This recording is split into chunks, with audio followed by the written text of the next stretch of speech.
Je me souviens encore de leur mariage. Un conte de fées, un amour qui semblait éternel. Pourtant, quelques années plus tard, ils étaient assis dans mon bureau, deux étrangers, prêts à signer les papiers du divorce. Image, transition vers le visage du vidéaste, souriant et rassurant. Ce qui me frappe le plus, c'est qu'ils n'ont pas vu les signes. Ils pensaient que leur problème était passager, juste des phases. Mais ces petites fissures, ignorées trop longtemps, ont fini par faire s'écrouler tout l'édifice. Bonjour à tous. Aujourd'hui, on ne va pas parler de la fin, mais du début. Du moment où vous pouvez encore agir, rectifier le tir et sauver votre relation. On va décortiquer ensemble les signes avant-coureurs d'un divorce, ces petits signaux d'alarme que l'on a tendance à ignorer. Et attention, car à la fin de cette vidéo, je vous révélerai une astuce simple, mais incroyablement puissante, pour renforcer votre couple et éloigner le spectre du divorce pour de bon. Vous voyez, un mariage, c'est comme une maison. C'est beau, c'est solide, en apparence. Mais si les fondations sont fragiles, si les besoins essentiels ne sont pas comblés, alors les fissures commencent à apparaître. Et croyez-moi, une fissure, ça ne se répare pas tout seul. Au contraire, ça s'agrandit. Ces fondations, ce sont vos besoins fondamentaux dans la relation. Des besoins souvent simples, mais absolument vitaux. Pensez Y comme les ingrédients d'une recette, s'il en manque un seul, le gâteau ne sera pas aussi bon, voire immangeable. Et quels sont ces ingrédients essentiels? On parle ici d'amour, bien sûr, mais aussi de respect, de confiance, d'intimité à la fois émotionnelle et physique, de communication ouverte et honnête, de soutien mutuel, d'un sentiment de sécurité. La liste est longue, et chaque couple aura sa propre recette. Mais le principe reste le même, si ces besoins ne sont pas satisfaits, la relation s'affaiblit. Prenons un exemple. Imaginez un couple où l'un des partenaires a constamment l'impression de ne pas être écouté, que ses opinions ne comptent pas. Ce manque de respect, à la longue, va créer un sentiment de frustration et d'isolement. C'est comme si on lui disait « ce que tu penses n'a aucune valeur ». Et ça fait mal, ça crée une fissure profonde. Autre exemple, un couple où l'intimité émotionnelle s'est éteinte. Les conversations se limitent aux pratiques, au quotidien. Plus de confidence, plus de partage de rêves ou de peurs. Là, c'est le sentiment de solitude qui prend le dessus, même en étant physiquement ensemble. Comment savoir si vos fondations sont solides? C'est là que l'introspection entre en jeu. Prenez le temps, chacun de votre côté, de vous poser les bonnes questions. Quels sont mes besoins dans cette relation? Sont-ils comblés? Et ceux de mon partenaire, les connais-je? Suis-je attentif, VE, à ses besoins? Cette honnêteté envers soi-même est la première étape pour prévenir les dégâts. Maintenant, passons aux choses sérieuses, les 7 signes avant-coureurs qui doivent vous alerter. Soyez attentifs, car ce que vous allez découvrir pourrait bien vous surprendre, parlons des signaux d'alarme. Ces petites choses, ces détails qui, pris individuellement, peuvent sembler insignifiants, mais qui, mis bout à bout, peuvent annoncer une tempête. Imaginez que vous conduisez une voiture, un voyant qui s'allume, un bruit étrange. Vous ne les ignorez pas, n'est-ce pas? Pour votre couple, c'est pareil. Voici 7 signes avant-coureurs à surveiller de près, la communication, c'est le carburant de la relation. Si elle se dégrade, si les conversations deviennent rares, si vous évitez certains sujets pour ne pas déclencher de disputes. C'est un signe. Ce n'est pas juste une mauvaise passe, c'est peut-être un symptôme de quelque chose de plus profond. Peut-être que vous avez peur de vous confier, peur d'être jugé, peur de ne pas être compris, Ou peut-être que vous avez simplement cessé de vous intéresser à ce que l'autre a à dire. Il m'est arrivé d'entendre des couples me dire « on dirait qu'on a épuisé tous les sujets de conversation. On ne sait plus quoi se dire. » C'est un signal d'alarme qu'il ne faut pas prendre à la légère. Signe 1, la communication se dégrade des disputes, tout le monde en fait. C'est normal, c'est humain. Mais quand les mêmes problèmes reviennent sans cesse, quand vous vous disputez toujours pour les mêmes raisons, sans jamais trouver de solution, là, ça devient problématique. Ça veut dire que vous n'arrivez pas à vous comprendre, que vous êtes bloqué dans un schéma négatif. Signe 2, les disputes deviennent répétitives et stériles. Pensez aux couples qui se disputent toujours à propos des tâches ménagères, de l'argent, de l'éducation des enfants. Au bout d'un moment, ça devient une routine infernale, un cercle vicieux dont il est difficile de sortir. Signe 3, l'intimité, émotionnelle et physique, diminue. L'intimité, c'est ce qui vous différencie d'amis ou de colocataires. C'est le partage de vos pensées les plus profondes, de vos émotions, de vos désirs. Et bien sûr, c'est aussi l'intimité physique, les câlins, les baisers, les moments de tendresse, le sexe. Si tout ça commence à s'étioler, si vous vous sentez plus comme des étrangers que comme des amants, c'est un signe que quelque chose ne va pas. Signe 4, la confiance s'érode. La confiance, c'est le ciment de la relation. Sans confiance, il n'y a pas de sécurité, pas de stabilité. Et si la confiance est brisée par un mensonge, une infidélité, une trahison, il est extrêmement difficile de la reconstruire. La jalousie, les soupçons, la paranoïa. Tout ça, ce sont des symptômes d'un manque de confiance. Il m'est arrivé de voir des couples où la confiance était tellement brisée qu'ils ne pouvaient plus se regarder dans les yeux, qu'ils vivaient dans un climat de suspicion permanent. C'est une situation extrêmement douloureuse et destructrice. Signe 5, les projets communs disparaissent. Quand on est amoureux, on a envie de construire un avenir ensemble. On fait des projets, on partage des rêves, on a envie de découvrir le monde à deux. Mais si cette envie disparaît, si vous préférez passer votre temps libre chacun de votre côté, si vous ne voyez plus l'intérêt de planifier l'avenir, c'est un signe que vous vous éloignez l'un de l'autre. C'est comme si vous aviez perdu le goût de l'aventure, comme si vous aviez cessé de rêver ensemble. Et ça, c'est très triste. Signe 6, le ressentiment s'installe. Le ressentiment, c'est comme un poison qui ronge la relation de l'intérieur. C'est l'accumulation de frustration, de colère refoulée, de reproches non exprimés. On garde tout pour soi, on ne dit rien, mais ça nous pèse, ça nous rend amers. Et au bout d'un moment, on explose. C'est le cas des couples qui se disent « je fais toujours tout, et lui elle ne fait rien ». Ou « je me suis sacrifié pour lui, et je n'ai rien reçu en retour ». Ces sentiments de frustration et de sacrifice, s'ils ne sont pas exprimés, peuvent détruire la relation.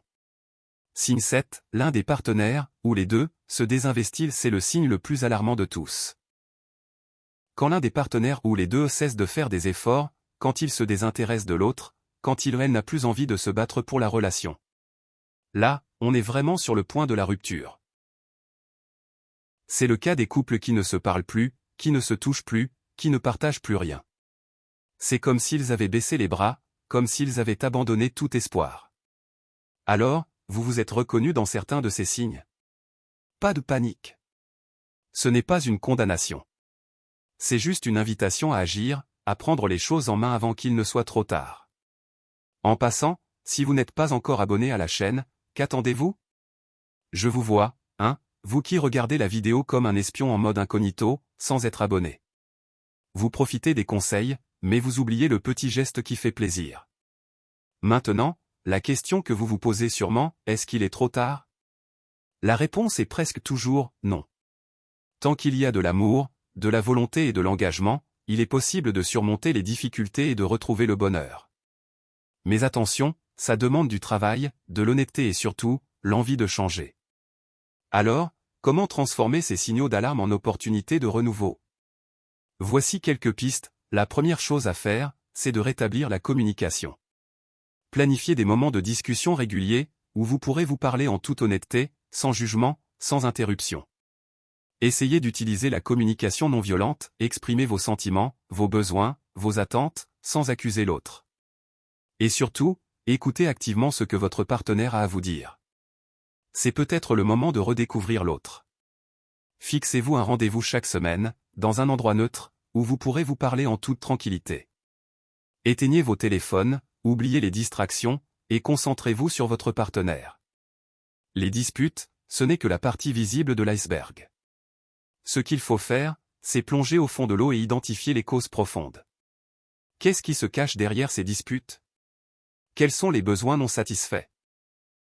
Quelles sont les peurs et les frustrations qui s'expriment à travers la colère? Une fois que vous aurez identifié les racines du problème, vous pourrez commencer à le résoudre. Faites l'exercice des 5 pourquoi, posez-vous la question pourquoi à plusieurs reprises pour remonter à la source du problème. Par exemple, pourquoi on se dispute à propos de l'argent? Moi, parce que j'ai l'impression qu'il dépense trop, parce que j'ai peur qu'on n'ait pas assez pour l'avenir. Et ainsi de suite.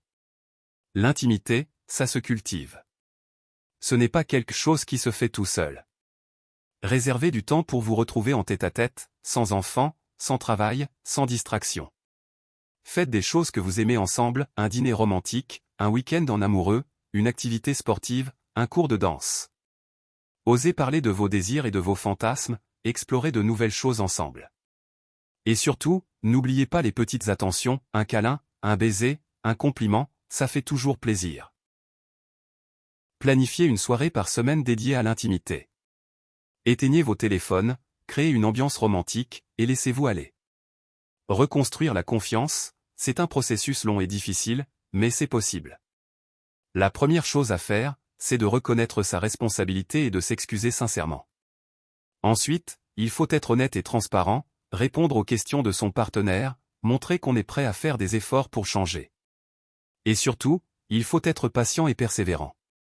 La confiance, ça se gagne petit à petit, jour après jour. Si vous avez commis une erreur, assumez-la pleinement. Ne vous justifiez pas, ne minimisez pas les faits, ne rejetez pas la faute sur l'autre. Reconnaissez votre tort et montrez que vous êtes sincèrement désolé. Retrouvez le plaisir de rêver ensemble, de vous projeter dans l'avenir. Discutez de vos objectifs, de vos envies, de vos passions. Qu'est-ce qui vous motive? Qu'est-ce qui vous fait vibrer? Planifiez des voyages, des activités, des projets qui vous tiennent à cœur tous les deux. Et surtout, n'oubliez pas de célébrer vos réussites, de vous féliciter mutuellement. Créez un tableau de vision ensemble, découpez des images qui représentent vos rêves et vos objectifs, et collez-les sur un tableau. Cela vous aidera à vous visualiser ensemble dans l'avenir et à vous motiver mutuellement. Le ressentiment, c'est comme un poison qu'il faut évacuer. Apprenez à exprimer vos émotions de manière constructive, sans accuser, sans juger, sans attaquer. Utilisez la communication non violente, dites ce que vous ressentez, ce dont vous avez besoin, ce que vous attendez de l'autre. Et surtout, apprenez à pardonner. Le pardon, c'est un cadeau que vous vous faites à vous-même, c'est une façon de vous libérer du passé et de vous ouvrir à l'avenir. Écrivez une lettre à votre partenaire, où vous exprimez tout ce que vous avez sur le cœur. Puis, relisez-la ensemble, et discutez en toute honnêteté. Si vous vous sentez désinvesti, il est temps de se secouer et de faire des efforts pour la relation. Surprenez votre partenaire avec des petites attentions, des gestes tendres, des mots doux. Rappelez-vous les raisons pour lesquelles vous êtes tombés amoureux, les qualités qui vous ont attiré vers l'autre. Faites des choses nouvelles ensemble, sortez de la routine, pimentez votre vie amoureuse. Et surtout, n'oubliez pas de prendre soin de vous, si vous êtes heureux et épanoui individuellement, vous serez plus à même de rendre votre partenaire heureux. Chaque jour, faites une petite chose pour votre partenaire, même si ce n'est qu'un simple sourire ou un petit mot gentil. L'important, c'est de montrer que vous pensez à lui. Et si, malgré tous vos efforts, les problèmes persistent, n'hésitez pas à consulter un thérapeute de couple. C'est un professionnel qui peut vous aider à mieux comprendre vos difficultés, à améliorer votre communication et à trouver des solutions adaptées à votre situation. N'ayez pas honte de demander de l'aide, c'est un signe de courage et d'intelligence. Voilà, on arrive au bout de cette vidéo. J'espère que ces conseils vous auront donné l'espoir et la motivation nécessaires pour agir et sauver votre couple. N'oubliez jamais que le divorce n'est pas une fatalité. Même si les difficultés semblent insurmontables, il est toujours possible de reconstruire, de se rapprocher et de retrouver le bonheur. Mais ça demande du travail, de l'engagement, et surtout, de la communication. Alors, mettez en pratique ce que vous avez appris, discutez avec votre partenaire, essayez les exercices que je vous ai proposés, et n'hésitez pas à demander de l'aide si vous en ressentez le besoin. Votre bonheur, et celui de votre couple, en dépend. Et maintenant, l'astuce que je vous avais promise. Une technique simple, mais extrêmement efficace, pour renforcer votre couple et prévenir les problèmes, lors du couple. C'est 1 heure, chaque semaine, que vous vous consacrez entièrement l'un à l'autre. Sans téléphone, sans ordinateur, sans enfant, sans distraction. 1 heure pour vous parler, pour vous reconnecter, pour partager vos émotions, vos rêves, vos projets. Pendant cette heure, vous pouvez faire ce que vous voulez, une promenade, un dîner aux chandelles, jouer à un jeu de société, simplement vous asseoir et vous parler. L'important, c'est d'être présent l'un pour l'autre, de vous écouter, de vous comprendre. C'est un investissement de temps, certes, mais c'est un investissement qui peut vous rapporter gros, en termes d'amour, de complicité et de bonheur. Alors, fixez-vous un rendez-vous dès aujourd'hui. Engagez-vous à faire de l'heure du couple une priorité. Et vous verrez, ça changera tout. Maintenant, pour vous, la question est, quels sont les défis que vous rencontrez dans votre couple? Partagez vos expériences et vos questions dans les commentaires ci-dessous. Je prendrai le temps de vous répondre et de vous donner des conseils personnalisés. J'espère sincèrement que ce message vous a été utile. Je tiens à vous féliciter chaleureusement d'avoir parcouru cette vidéo jusqu'à la fin. Cela signifie que vous souhaitez vous améliorer en tant que personne. Et si vous avez aimé la vidéo, laissez votre commentaire. Si vous ne savez pas quoi commenter, écrivez "je relève le défi" pour que je sache que vous êtes allé jusqu'au bout. Si vous n'êtes pas encore abonné à la chaîne, qu'attendez-vous? Abonnez-vous dès maintenant et rejoignez-nous. Merci pour votre attention et la prochaine fois leader.